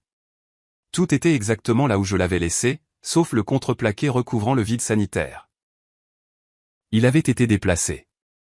Pas beaucoup, peut-être 15 centimètres, mais assez pour que je sache que quelqu'un était passé par là. Quelqu'un avait trouvé la boîte. Mon cœur s'est arrêté. J'ai quand même fouillé dans le vide sanitaire, mes doigts grattant la poussière et l'isolant, désespéré et incrédule. Rien. La boîte avait disparu. Torres, ai-je murmuré, la voix brisée. Elle n'est pas là. Il a rampé rapidement, a vérifié par lui-même, le visage sombre dans la faible lueur de la lune filtrant à travers les évents du grenier. Ils l'ont trouvé. Quand ce n'était pas eux, la prise de conscience m'a frappé comme un coup de poing. Ils cherchent toujours. S'ils avaient la boîte, ils seraient partis. Alors qui? Une planche a craqué juste en dessous de nous. Nous nous sommes figés. Vérifiez à nouveau le grenier. A dit une voix d'homme. Elle connaît cet endroit par cœur. Si je cachais quelque chose de précieux, je le mettrais quelque part où je pourrais y accéder sans que personne ne le sache. Des pas dans les escaliers du grenier. Torres et moi nous sommes regardés. Et j'ai vu ma propre peur se refléter dans ses yeux. Nous étions piégés. La trappe d'accès était notre seule sortie. Mais descendre prendrait du temps. Un temps que nous n'avions pas. Et même si nous y parvenions, ils nous entendraient, nous poursuivraient, nous attraperaient. Les escaliers du grenier se sont repliés avec un gémissement métallique. J'ai attrapé le bras de Torres et je l'ai tiré vers le coin le plus éloigné où le toit était le plus bas, où des décennies de bric-à-brac accumulés créaient un labyrinthe d'obstacles. Nous nous sommes plaqués derrière une pile de vieux meubles, respirant à peine alors que des faisceaux de lampes de poche balayaient le grenier. Rien ici que de la poussière et des ordures, a dit l'homme, sa lumière passant à quelques centimètres de l'endroit où nous nous cachions. Elle n'est pas assez stupide pour cacher quelque chose d'évident. Continuez à chercher quand même. Le patron veut que cet endroit soit mis sens dessus-dessous. Deux d'entre eux maintenant, se déplaçant dans le grenier, leur lumière méthodique et approfondie. Ce n'était qu'une question de temps avant qu'ils ne nous trouvent. Et puis mon téléphone a sonné, pas seulement vibré, sonné. La sonnerie joyeuse que j'avais choisie pour le numéro de Michael. Incroyablement forte dans le silence du grenier. Tout s'est passé en même temps. La lampe de poche s'est tournée vers nous. Torres a bondi en avant, plaquant l'homme le plus proche, les faisant tous deux s'écraser dans des boîtes. J'ai rampé vers la trappe d'accès, mon téléphone sonnant toujours, révélant notre position comme un phare. Le deuxième homme a attrapé ma cheville, a tiré fort, et je suis tombé, ma tête heurtant une poutre en bois. Des étoiles ont explosé dans ma vision. À travers le bourdonnement dans mes oreilles, j'ai entendu Torres grogner de douleur. J'ai entendu le bruit sourd des poings sur la chair. J'ai entendu quelqu'un crier en bas. J'ai donné un coup de pied en arrière, mon talon heurtant quelque chose de mou. L'homme a juré, et sa prise s'est desserrée. J'ai rampé vers l'avant, j'ai atteint la trappe d'accès, je l'ai poussée pour l'ouvrir, et j'ai commencé à descendre sans regarder en arrière. « Brittany, vas-y !» a crié Torres de quelque part au-dessus de moi. J'ai sauté les derniers 2 mètres, atterrissant durement dans les rosiers, les épines me déchiquetant les bras et le visage. Derrière moi, j'ai entendu l'homme suivre, j'ai entendu d'autres voix converger, j'ai entendu le chaos organisé d'une chasse. J'ai couru à travers la cour, au-delà de la grange, dans les champs où les chaumes de maïs restaient de la récolte d'automne. Mes poumons brûlaient. Ma vision était floue à cause du coup à la tête. Mais j'ai continué à courir parce que s'arrêter signifiait être capturé et être capturé signifiait qu'ils sauraient que je n'avais pas ce qu'ils voulaient. Être capturé signifiait que je leur étais inutile. Être capturé signifiait que j'étais morte. J'avais fait peut-être 200 mètres quand des phares se sont allumés devant moi, traversant le champ, me piégeant dans leur éblouissement. Une voiture, je ne pouvais pas dire de quelle sorte, était à l'arrêt, porte ouverte. Quelqu'un se tenait à côté. Madame Caldwell. Une voix de femme familière, mais pas la voix du téléphone. S'il vous plaît, arrêtez de courir. Je ne suis pas là pour vous faire du mal. J'ai ralenti, mon corps hurlant pour de l'oxygène. Mon esprit essayant de traiter cette nouvelle menace. La femme est entrée dans la lumière et je l'ai vue clairement pour la première fois. Elle avait la trentaine, habillée de manière professionnelle malgré l'heure tardive, avec des cheveux noirs tirés en un chignon soigné. Et elle tenait quelque chose dans ses mains. La boîte en bois de Robert. Je m'appelle Jennifer Matsumoto, dit-elle calmement, comme si nous nous rencontrions à un cocktail au lieu d'un chant à minuit.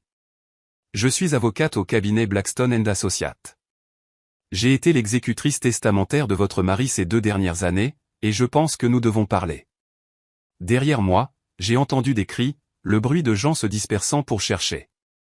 Il m'avait perdu dans l'obscurité, mais il me retrouverait bientôt. Montez dans la voiture, a dit Jennifer. Maintenant, avant qu'il ne vous voie. J'ai hésité une seconde cruciale, essayant de décider si c'était un autre piège, une autre couche de tromperie. Mais la boîte était réelle, et elle l'avait depuis 2 ans, ce qui signifiait que Robert lui avait fait confiance, qu'il avait prévu ce moment. Je suis monté dans la voiture. Jennifer s'est glissée derrière le volant et a conduit sans allumer les phares, naviguant dans le champ de mémoire, par instinct ou par pur courage. En quelques secondes, nous étions sur la petite route qui s'éloignait de la ferme, et elle a finalement allumé les phares. Torres, ai-je haleté. Il y a un homme, Daniel Torres. Il est toujours là-bas. Ils vont le tuer. Monsieur Torres peut prendre soin de lui-même, a dit Jennifer en jetant un coup d'œil dans le rétroviseur. Il est ancien militaire, ancien du FBI. Votre mari l'a choisi spécifiquement. Quoi? Robert ne l'a pas choisi. Torres a dit qu'il avait été engagé par la famille Whitmore. Torres a menti. La voix de Jennifer était neutre. Il a été engagé par votre mari il y a 3 ans, avant la mort de Robert. Engagé pour enquêter sur les personnes qui le recherchaient, pour déterminer le niveau de menace et pour vous protéger le moment venu. Tout ce qu'il vous a dit ce soir était conçu pour instaurer la confiance tout en vous gardant en sécurité. Ma tête tournait. Mais il a dit qu'il m'avait parlé de son oncle, de l'enquête. Tout est vrai, mais son oncle n'a pas été engagé par la famille Whitmore. Il a été engagé par votre mari il y a 30 ans pour surveiller, pour l'avertir si quelqu'un s'approchait. Quand son oncle est mort, Torres a pris la relève. Il vous protège depuis avant que vous ne sachiez que vous aviez besoin de protection. Je la fixais, essayant de concilier cette information avec tout ce que je croyais savoir. Qui êtes-vous vraiment? Exactement qui j'ai dit. Une avocate. Mais je suis aussi la personne à qui votre mari a confié la chose la plus importante de sa vie, la vérité. Elle me jeta un coup d'œil, son expression s'adoucissant. Il vous aimait beaucoup, Madame Caldwell. Tout ce qu'il a fait, chaque mensonge qu'il a dit, chaque précaution qu'il a prise. C'était pour vous garder en sécurité. À l'abri de qui? De tout le monde. Des gens qui le voulaient mort. Des gens qui voulaient les preuves qu'il avait rassemblées, même de sa propre famille. Elle fit une pause. Surtout de sa propre famille, Caroline Peton Ashcraftoft, entre autres. Mais Caroline est la plus dangereuse car elle n'est pas motivée par l'argent ou l'autopréservation. Elle est motivée par la rage, par la trahison, par 43 ans de questions sans réponse. Jennifer s'est engagée sur l'autoroute, en direction du nord. Elle n'arrêtera pas tant qu'elle n'aura pas ce qu'elle veut, c'est-à-dire la destruction complète de l'héritage de la famille Whitmore. Et elle est prête à tout brûler, tout le monde et tout sur son passage pour y parvenir. Mon téléphone a vibré. Un autre SMS du numéro de Michael. Maman, je sais que tu lis ça. Ils disent que si tu ne leur donnes pas les documents avant l'aube, ils tueront Emma. S'il te plaît, je t'en supplie. Donne-leur ce qu'ils veulent. L'aube. Ils avaient avancé l'échéance. Ils ont ma petite fille, dis-je, la voix creuse. Non. La réponse de Jennifer fut ferme. Ils ont votre fils. Ils ont votre belle-fille, mais votre petite fille est en sécurité. J'ai des gens qui la surveillent. Je les ai fait surveiller depuis que tout a commencé. Elle est chez son amie, ignorant complètement que quelque chose ne va pas, avec 2 agents entraînés déguisés en parents de l'ami qui montent la garde. Comment votre mari a tout prévu, Madame Caldwell? Chaque éventualité, chaque menace, chaque scénario possible. Il a passé 40 ans à se préparer pour ce jour, et il a laissé des instructions très précises. Elle jeta un coup d'œil à la boîte sur la banquette arrière, y compris quand et comment vous devriez apprendre toute la vérité. Alors dites-moi tout. Pas encore. D'abord, nous devons nous rendre dans un endroit sûr. Un endroit où ils ne peuvent pas nous trouver. Ensuite, nous ouvrirons la boîte ensemble, et je vous montrerai ce que votre mari a passé toute sa vie à protéger. Ma famille sera libérée une fois que nous aurons un moyen de pression en ce moment. Caroline pense qu'elle a tout le pouvoir, mais elle ne sait pas ce qu'il y a vraiment dans cette boîte. Ne sait pas ce que votre mari a découvert dans les derniers mois avant sa disparition. Les yeux de Jennifer croisèrent les miens dans le rétroviseur. Ne sait pas que les preuves qu'il a recueillies n'impliquent pas seulement les personnes qui ont blanchi de l'argent par le biais de Whitmore Textile. Qui d'autre? La famille de Caroline. Les Peton. Ils n'étaient pas seulement liés au blanchiment d'argent. Ils l'ont orchestré. Ce sont eux qui ont essayé de tuer votre mari quand il l'a découvert. Ce sont eux qui le cherchent depuis toutes ces années. Les implications se sont abattues sur moi comme une vague. Caroline ne sait pas. Elle pense que sa famille était des victimes. Que James les a trahis. Mais ce sont eux. Oui. Et quand elle découvrira la vérité, quand elle verra les preuves, cela la détruira. Détruira tout ce sur quoi elle a construit sa vie. La question est, êtes-vous prête à faire ça? Êtes-vous prête à utiliser cette arme? J'ai pensé à Emma, à Michael, à Vanessa à l'hôpital. J'ai pensé à Robert reposant dans la terre, ses secrets enterrés avec lui pendant 2 ans pendant que je pleurais un homme que je n'avais jamais vraiment connu. Et j'ai pensé à la femme que j'étais il y a à peine 24 heures, la douce veuve qui faisait des tartes Élysée aux enfants à la bibliothèque. Elle avait disparu. Oui, ai-je dit. Je suis prête. Jennifer a hoché la tête, satisfaite. Bien. Parce que ça ne va faire qu'empirer avant de s'améliorer. Et vous allez devoir être plus forte que vous ne l'avez jamais été dans votre vie. Où allons-nous? Quelque part que votre mari a préparé. Une maison sûre, approvisionnée et prête. Il l'a achetée il y a 15 ans. L'a mise sous un faux nom.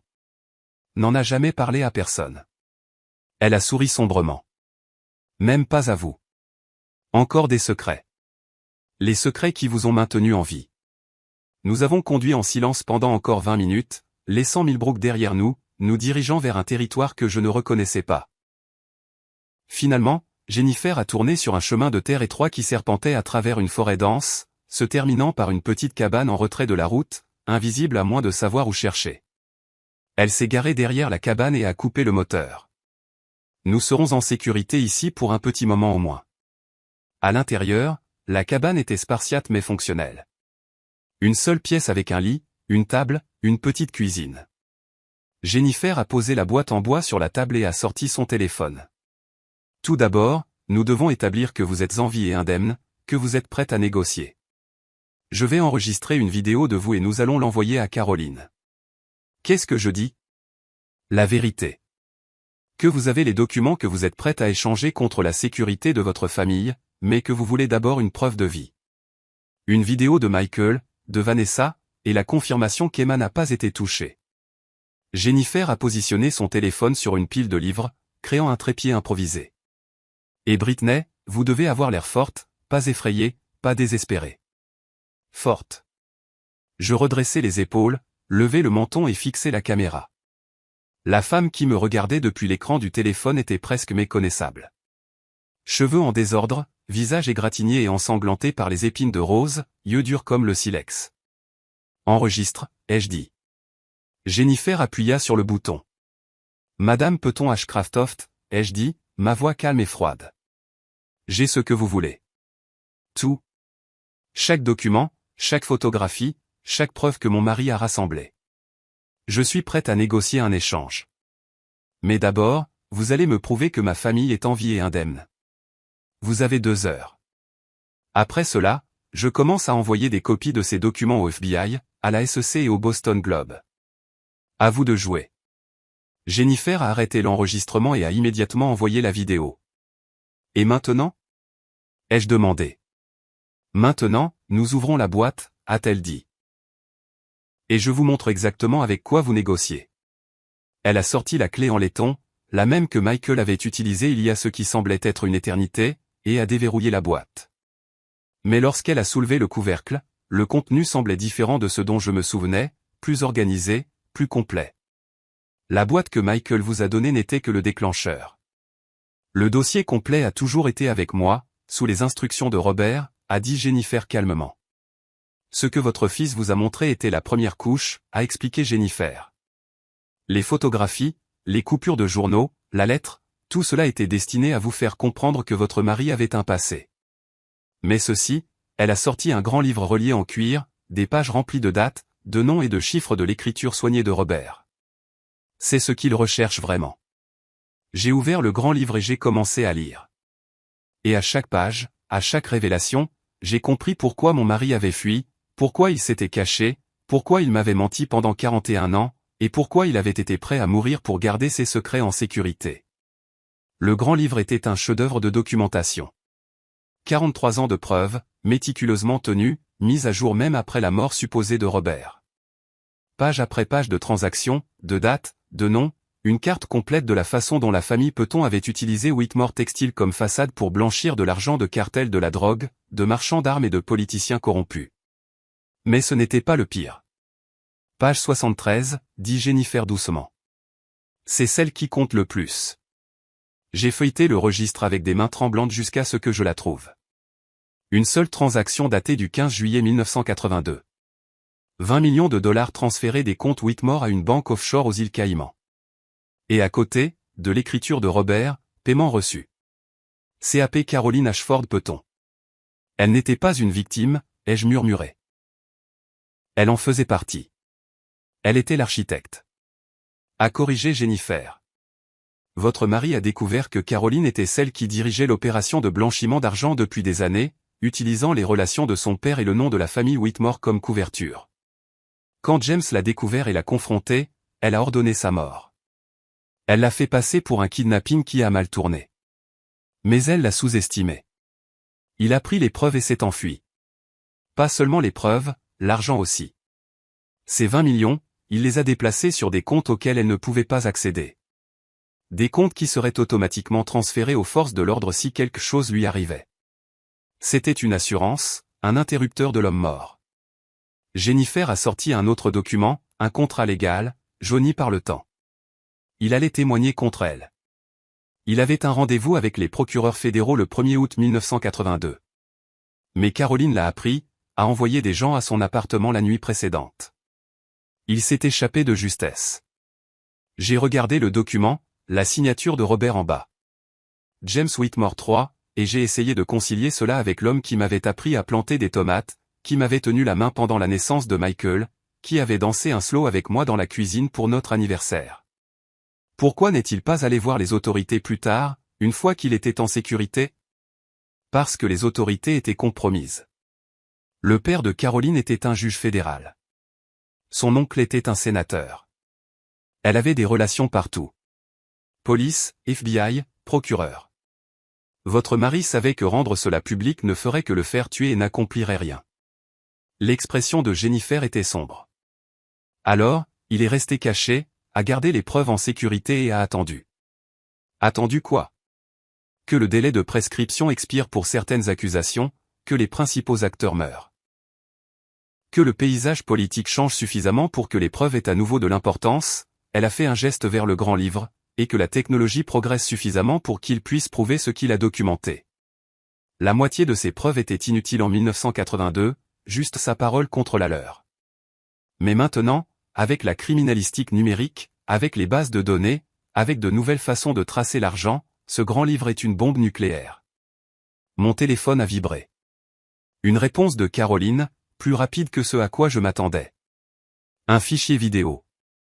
J'ai appuyé sur lecture avec des doigts tremblants. La vidéo montrait Michael et Vanessa dans ce qui ressemblait à un entrepôt, attachés à des chaises, tous deux l'air épuisés, mais indemnes. Le visage de Michael était contusionné. La lèvre de Vanessa était fendue. Mais ils étaient en vie. Maman, dit Michael, la voix brisée. Je suis désolé. Je suis tellement désolé de ne pas te l'avoir dit plus tôt. Papa m'a fait promettre, mais j'aurais dû. Quelqu'un hors champ a dû lui faire signe de s'arrêter. Ils disent que si tu leur donnes ce qu'ils veulent, ils nous laisseront partir. S'il te plaît, fais juste ce qu'ils demandent. La vidéo est passée à une scène différente. Emma chez son amie, visible à travers une fenêtre, riant en peignant les ongles de son amie, innocente, inconsciente. Vous voyez? La voix de Caroline venait de l'extérieur du champ, froide et satisfaite. Toutes les personnes que vous aimez sont à ma portée. L'emplacement de l'entrepôt vous sera envoyé dans l'heure. Venez seul. Apportez les documents. Pas de ruse. Ou je commencerai à vous envoyer des morceaux de votre famille. La vidéo s'est terminée. J'ai regardé Jennifer. Elle est folle. Elle est désespérée. Il y a une différence. Jennifer tapait déjà sur son ordinateur portable, affichant des cartes et des images satellites. Elle a maintenu la réputation de sa famille pendant 43 ans, s'est mariée dans la diplomatie, a construit une vie de philanthrope respectée. Si ces preuves sont rendues publiques, elle perd tout. Argent, statut, liberté. Elle passera le reste de sa vie en prison. Bien. Jennifer leva les yeux brusquement. Vous voulez vous venger. Je veux la justice. Il y a une différence. Pour la première fois depuis notre rencontre, Jennifer sourit. Un vrai sourire, pas le masque professionnel qu'elle portait. Votre mari a dit que vous diriez quelque chose comme ça. Il a dit que sous toute cette gentillesse et cette patience, vous aviez une colonne vertébrale en acier. Il en était fier. Des larmes me brûlèrent les yeux, mais je les clignai pour les chasser. Il y aurait du temps pour le deuil plus tard. En ce moment, je devais être la femme que Robert avait cru que je pouvais être. Quel est le plan? Ai-je demandé. Nous allons à la réunion. Nous apportons les documents. Ou plutôt, nous apportons des copies. Les originaux restent ici avec des instructions à mon cabinet de les publier si je ne me manifeste pas toutes les 12 heures. Jennifer a sorti un dossier contenant ce qui ressemblait à des photocopies du grand livre. Nous vous équipons d'un appareil d'enregistrement. Nous faisons en sorte que Caroline avoue tout sur bande. Et ensuite Torres et son équipe interviennent. Vous saviez. J'ai 63 ans. Pas stupide. Torres a disparu à la ferme, mais vous ne vous inquiétez pas pour lui, ce qui signifie qu'il est exactement là où vous voulez qu'il soit. En train de rassembler une équipe, de se préparer à extraire Michael et Vanessa. Je me suis penché en avant. Ce que je ne sais pas, c'est pourquoi vous avez besoin des aveux de Caroline. Vous avez toutes les preuves ici. L'expression de Jennifer est devenue soigneusement neutre. Les preuves contenues dans ce registre impliquent beaucoup de gens, des gens puissants, des gens qui pourraient embrouiller cette affaire devant les tribunaux pendant des décennies, qui pourraient utiliser leur relation pour la supprimer ou la discréditer. Mais un aveu de Caroline Petcraftoft, philanthrope respectée et veuve de diplomate. C'est le genre de chose qui fait les gros titres, qui force l'action, qui ne peut pas être enterré. Donc je suis un appât. Vous êtes la clé. Vous êtes la seule personne qui peut la mettre assez en colère pour qu'elle oublie sa prudence, pour qu'elle dise des choses qu'elle ne devrait pas dire, pour qu'elle se révèle. Jennifer ferma son ordinateur portable. Je ne vais pas vous mentir, Britney. C'est dangereux. Caroline est instable et les gens désespérés font des choses imprévisibles. Si vous voulez vous retirer, si vous voulez juste remettre ça au FBI et espérer le meilleur, je comprendrai. J'ai pensé à Robert affrontant des tueurs dans un appartement de Boston, prenant la décision en une fraction de seconde de fuir plutôt que de se battre. J'ai pensé à 43 ans passés à regarder par-dessus son épaule, à maintenir une fausse identité, à vivre chaque jour avec la connaissance que la découverte signifiait la mort. Et j'ai pensé à la vie qu'il m'avait donnée malgré tout, l'amour réel, le lien honnête, le partenariat qui nous avait soutenus pendant des décennies. Je ne me retire pas, ai-je dit. Quand partons-nous ? À l'aube. Ils enverront l'emplacement dans environ 1 heure, ce qui nous laisse le temps de nous préparer. Jennifer se leva et se dirigea vers un placard que je n'avais pas remarqué. Elle en sortit du matériel qui ressemblait à quelque chose d'un film d'espionnage. De minuscules caméras, des microphones sans fil, des dispositifs de suivi. Votre mari a laissé tout cela ici. Il avait prévu que nous pourrions en avoir besoin. Il a vraiment pensé à tout. Presque tout. L'expression de Jennifer s'assombrit. Il n'avait pas prévu de mourir avant de pouvoir finir ça lui-même. La crise cardiaque était aléatoire, malchanceuse. Il avait prévu de tout révéler pour votre 50e anniversaire de mariage. Encore 9 ans. D'ici là, la plupart des acteurs clés seraient morts ou trop vieux pour monter une défense efficace. Le timing aurait été parfait, mais Caroline s'est impatientée. Caroline a eu un tuyau. Quelqu'un, nous ne savons toujours pas qui, lui a dit que James Whitmore aurait pu survivre, qu'il vivait peut-être sous un nom d'emprunt en Pennsylvanie. Elle a engagé des enquêteurs et ils ont finalement trouvé Robert Caldwell, ancien homme d'affaires sans antécédents avant 1982. Pas de dossiers familiaux, pas de traces écrites. Il leur a fallu 3 ans, mais ils l'ont trouvé et l'ont tué. Nous ne le pensons pas. La crise cardiaque semble avoir été authentique, mais le stress de savoir qu'ils étaient proches, de réaliser que son temps était compté, cela aurait pu y contribuer. Jennifer a commencé à vérifier l'équipement méthodiquement. Après sa mort, Caroline s'est abstenue, attendant de voir si des preuves feraient surface. Comme ce ne fut pas le cas, elle a supposé que vous ne saviez rien. Mais ensuite, le cap des 2 ans s'est approché, et elle a commencé à s'inquiéter. Et si Robert avait laissé des instructions ? Et si vous étiez sur le point de découvrir la vérité ? Alors, elle a agi la première. Oui. Et ce faisant, elle a commis sa première véritable erreur en 43 ans. Elle s'est exposée. Mon téléphone a de nouveau vibré. L'emplacement ? Une filature de textile abandonnée à l'extérieur de Harrisburg, à 40 miles de là. L'heure, 6 heures du matin, dans moins de 3 heures. C'est l'une des anciennes installations de Whitmore, a dit Jennifer en vérifiant son propre téléphone. Fermé dans les années 90, laissé à l'abandon. Approprié, vraiment, tout revient au point de départ. Elle a passé l'heure suivante à m'équiper de matériel d'enregistrement, me montrant comment me positionner pour le meilleur son, me coachant sur ce qu'il fallait dire pour provoquer Caroline à se révéler. Rappelez-vous, a dit Jennifer en ajustant le minuscule microphone caché dans mon col. Elle a passé 43 ans à croire qu'elle était la victime, que James l'avait trahi, avait volé sa famille, avait détruit son avenir. Vous devez briser cette illusion. La mettre assez en colère pour qu'elle dise la vérité. Et si elle me tire dessus à la place, Torres aura encerclé le bâtiment. Au premier signe de violence, son équipe intervient. Jennifer a croisé mon regard. Mais je ne vais pas mentir. Il y a une fenêtre de vulnérabilité. Les secondes entre le moment où elle décide de vous tuer et celui où Torres peut vous atteindre. Si vous allez faire ça, vous devez être intelligente. Restez alerte. Ne lui donnez pas une cible facile. J'ai survécu 63 ans dans une ferme, ai-je dit sèchement. Je pense que je peux gérer une vieille femme amère. Elle n'est pas vieille. Elle a notre âge et elle a déjà tué. Cela m'a arrêté. Quoi? Les enquêteurs qui se sont trop approchés de Robert au fil des ans, 3 d'entre eux en 3 décennies différentes. On a fait passer ça pour des accidents de voiture, des crises cardiaques, un vol qui a mal tourné. Mais Torres les a tous retracés jusqu'à Caroline. L'expression de Jennifer était dure. Elle n'est pas seulement amère, Britney. C'est une tueuse en série qui a échappé à la justice pendant un demi-siècle. Ne la sous-estimez pas. J'ai dégluti difficilement, mais j'ai hoché la tête. Alors nous ferions mieux de nous assurer que ça marche.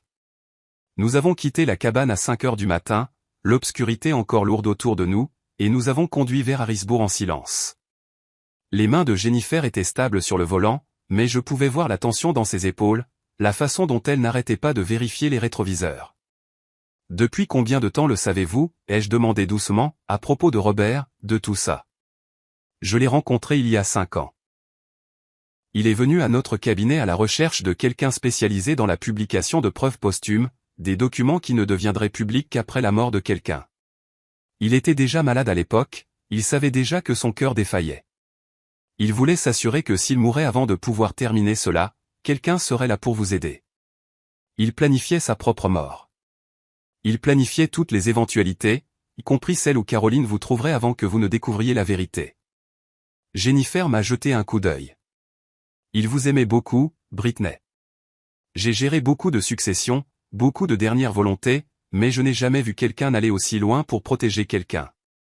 Il a construit une forteresse autour de vous faite de mensonges, de fausses pistes et de planification minutieuse. Et ça a marché. Vous avez été en sécurité pendant 43 ans jusqu'à maintenant. Jusqu'à maintenant. Mais maintenant, vous n'êtes plus la même femme qu'il y a une semaine. Vous n'êtes même plus la même femme qu'hier. Vous êtes la femme qu'il a toujours su que vous pouviez être. Nous sommes arrivés à l'usine textile juste au moment où le ciel commençait à s'éclaircir à l'est. Cette lumière grise d'avant l'aube qui rend tout fantomatique et irréel. Le bâtiment était immense. 5 étages de fenêtres brisées et de briques qui s'effritent. Entouré d'une clôture en grillage qui avait depuis longtemps été percée en une douzaine d'endroits. 3 véhicules étaient garés sur le parking. Le SUV noir de ma ferme, une berline et une camionnette blanche aux vitres teintées. Ça fait beaucoup de monde, dis-je, la bouche sèche. Torres est là aussi. Vous ne pouvez tout simplement pas le voir. Jennifer m'a tendu un petit bouton de panique déguisé en porte-clés. Si les choses tournent mal, appuyez dessus. N'hésitez pas. N'essayez pas d'être courageuse. Appuyez simplement dessus. J'ai pris le porte-clés et le dossier de documents et je suis sorti de la voiture. L'air du matin était froid, portant l'odeur de la rouille et de la décomposition. Quelque part au loin, un train a sifflé. Je me suis dirigé vers l'entrée de l'usine, mes chaussures crissant sur le verre brisé et le gravier. La porte était ouverte, suspendue de travers sur ses gonds. À l'intérieur, le vaste espace était vide, à l'exception de machines rouillées et de débris.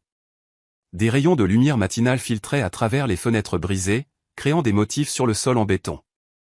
Madame Caldwell. La voix de Caroline résonna de quelque part au-dessus.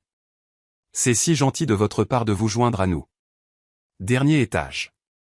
Prenez les escaliers. L'ascenseur ne fonctionne plus depuis 20 ans. J'ai monté, mes pas résonnants, mon cœur battant contre mes côtes. 5 volets d'escalier, chacune me menant plus haut, plus profondément dans le piège. Au dernier étage, je les ai trouvés. Michael et Vanessa étaient attachés à des chaises au centre de la pièce, comme dans la vidéo. 4 hommes en costume sombre se tenaient autour d'eux. Professionnels, armés, leurs visages sans expression, et debout près de la fenêtre, se découpant sur le soleil levant, se trouvait Caroline Peton Ashcraftoft. Elle était belle, même maintenant. Cheveux argentés parfaitement coiffés, vêtements chers, bijoux qui coûtaient probablement plus cher que ma maison. Mais ses yeux étaient morts, froids, comme si on regardait dans un lac gelé. Vous avez quelque chose qui m'appartient, dit-elle sans préambule. Vous avez quelque chose qui m'appartient, ai-je rétorqué, en désignant Michael et Vanessa. Caroline a souri, et c'était la chose la plus effrayante que j'ai jamais vue. D'accord. Les documents, s'il vous plaît. J'ai brandi le dossier. D'abord, je veux savoir pourquoi. Pourquoi l'avez-vous fait? Pourquoi essayer de le tuer? Parce qu'il allait tout détruire. Ma famille, mon avenir, mon nom. Il allait être un héros. Le lanceur d'alerte qui a fait tomber les petons corrompus pendant que j'allais en prison. Je ne pouvais pas permettre ça. Alors, vous avez ordonné sa mort. Je lui ai ordonné de recevoir une leçon. La mort devait venir plus tard, après qu'il ait appris sa place. La voix de Caroline était neutre, discutant de meurtre comme d'une transaction commerciale, mais il a fui comme un lâche, m'a abandonné, a abandonné sa famille, a volé des millions de dollars et a disparu. Savez-vous ce que cela m'a fait? L'humiliation? Les questions? Tout le monde a supposé qu'il s'était enfui avec une autre femme. Que je n'étais pas assez pour lui. Vous ne l'étiez pas, ai-je dit doucement. Parce qu'il a vu qui vous étiez vraiment. L'expression de Caroline s'est assombrie. Ne prétendez pas que vous le connaissiez. Vous connaissiez Robert Caldwell, une fiction, un masque qu'il portait pour se cacher de ses responsabilités. Je connaissais James Whitmore, le vrai homme, celui qui était censé être à moi. Le vrai homme m'a choisi plutôt que vous, plutôt que sa famille, plutôt que tout.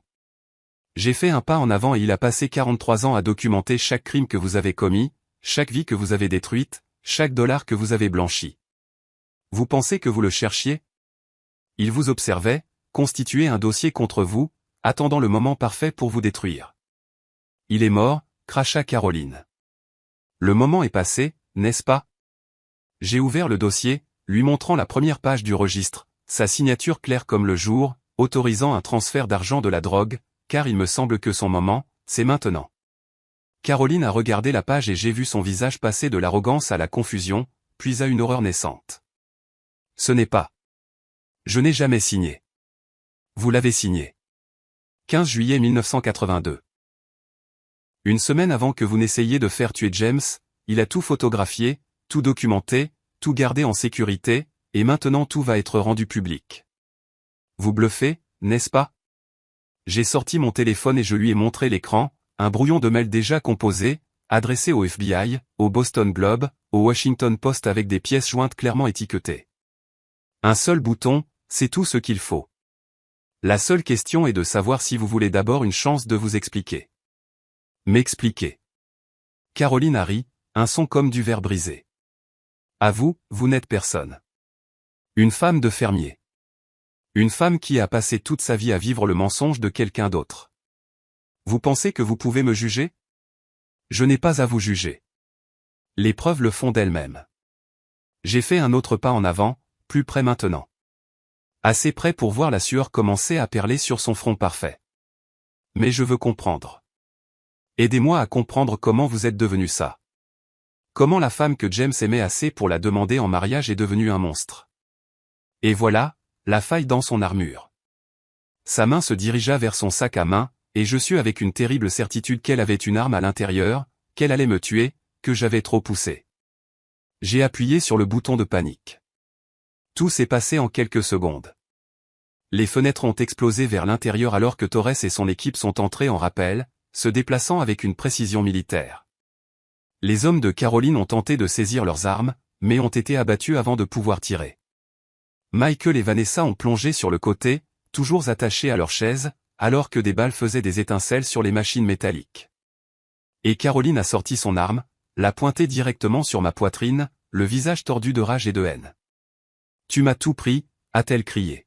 « Il t'a choisi à ma place. » Je n'ai pas bougé, je n'ai pas bronché, je l'ai juste regardé dans les yeux et j'ai dit, non, vous vous êtes tout pris à vous-même.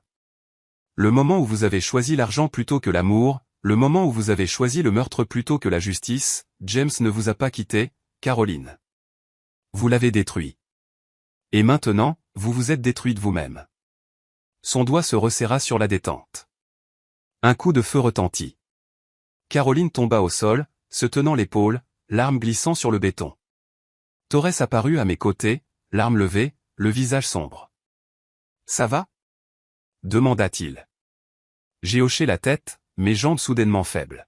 « Michael, nous les avons. Ils sont en sécurité. » Torres a donné un coup de pied dans l'arme de Caroline et a sorti des serre-câbles pour ses poignets. Et nous avons tout enregistré. Ses aveux, ses menaces, tout. Jennifer est apparue à l'embrasure de la porte, flanquée d'agents du FBI. Caroline Peton Ashcraftoft, vous êtes en état d'arrestation pour complot en vue de commettre un meurtre, blanchiment d'argent, intimidation de témoins et environ 40 autres chefs d'accusation que nous détaillerons plus tard. Caroline m'a regardé depuis le sol, le sang s'infiltrant à travers sa blouse coûteuse, ses cheveux parfaits en désordre, son masque enfin brisé. Vous avez gagné, a-t-elle dit amèrement. Félicitations, vous allez être la veuve d'un héros pendant que je deviens la méchante de l'histoire. Comme c'est juste. Juste. Je me suis agenouillé à côté d'elle, et quand j'ai parlé, ma voix était calme. Mon mari a passé 43 ans à se cacher à cause de vous. Il est mort sans jamais pouvoir utiliser son vrai nom, sans jamais pouvoir voir sa famille, sans jamais pouvoir revendiquer sa propre identité. Vous lui avez pris ça, à moi, à nos enfants. Alors, non, Caroline, il ne s'agit pas de justice. Il s'agit de justice. Enfin. Je me suis levé et je me suis dirigé vers l'endroit où l'équipe de Torres libérait Michael et Vanessa. Michael m'a serré dans ses bras et je l'ai tenu fort, respirant son odeur, reconnaissant au-delà des mots qu'il soit en vie. Maman, a-t-il murmuré. Je suis tellement désolé. Je suis tellement désolé. Chut, ai-je dit en lui caressant les cheveux comme je le faisais quand il était petit. C'est fini maintenant. C'est enfin fini. Mais même en le disant, même alors que le FBI emmenait Caroline menottée, même alors que le cauchemar semblait prendre fin, je savais qu'une question subsistait. La question la plus importante de toutes, avec qui avais-je vraiment été marié pendant 43 ans, et pourrais-je lui pardonner pour une vie de mensonge? 3 mois plus tard, je me tenais dans la cuisine de la ferme à préparer du café, regardant le soleil du matin peindre de l'or sur les champs. Robert et moi avions travaillé ensemble pendant 4 décennies. La maison était calme. Michael et Vanessa étaient rentrés chez eux il y a 2 semaines, se sentant enfin assez en sécurité pour retourner à leur propre vie. Emma était restée avec moi quelques jours après la fin de tout. Posant des questions auxquelles j'essayais de répondre aussi honnêtement que possible. Comment explique-t-on à une fillette de 12 ans que son grand-père était quelqu'un d'autre? Que l'amour et les mensonges peuvent coexister dans le même cœur. Tu lui dis la vérité, ai-je décidé. Tu lui dis que les gens sont compliqués. Que parfois les meilleures choses de notre vie viennent des endroits les plus inattendus, que son grand-père l'avait aimé sincèrement, même si son nom était faux. Elle m'avait serré fort et dit, « Mamie, tu es plus courageuse que Captain Marvel. » J'avais ri à travers mes larmes et lui avais dit que j'étais juste têtu. Les affaires criminelles contre Caroline et ses associés survivants avaient fait les gros titres nationaux. Une philanthrope de Boston arrêtée dans une affaire de blanchiment d'argent vieille de 40 ans, lisait-on dans le New York Times. La veuve d'un diplomate lié à plusieurs meurtres, déclarait le Washington Post. Chaque jour apportait de nouvelles révélations alors que les procureurs examinaient les preuves méticuleusement documentées de Robert. Caroline avait tenté de plaider la folie, puis avait tenté de se suicider dans sa cellule, et s'était finalement installée dans un silence amer interrompu seulement par des tirades périodiques sur la trahison et l'injustice. Son procès était prévu pour le printemps prochain. Ses avocats m'avaient demandé de témoigner. J'avais accepté. Je le devais bien à Robert. La sonnette retentit, interrompant mes pensées. Par la fenêtre, je vis la berline discrète de Jennifer Matsumoto dans l'allée. Nous étions devenus quelque chose comme des amis par la suite, liés par les secrets et la survie, par le poids de ce que nous savions et ne pourrions jamais ignorer. J'ai apporté des bagels, annonça-t-elle quand j'ouvris la porte, brandissant un sac en papier. Et j'ai des nouvelles. Nous nous sommes assises à la table de la cuisine, la même table où j'avais pour la première fois étalé le contenu de la boîte de Robert il y a une éternité en octobre. Maintenant, c'était janvier. La neige recouvrait les champs à l'extérieur. Le monde était propre, blanc et nouveau. L'enquête fédérale s'est étendue, a déclaré Jennifer en sortant des documents de sa mallette avec l'efficacité à laquelle je m'étais habitué.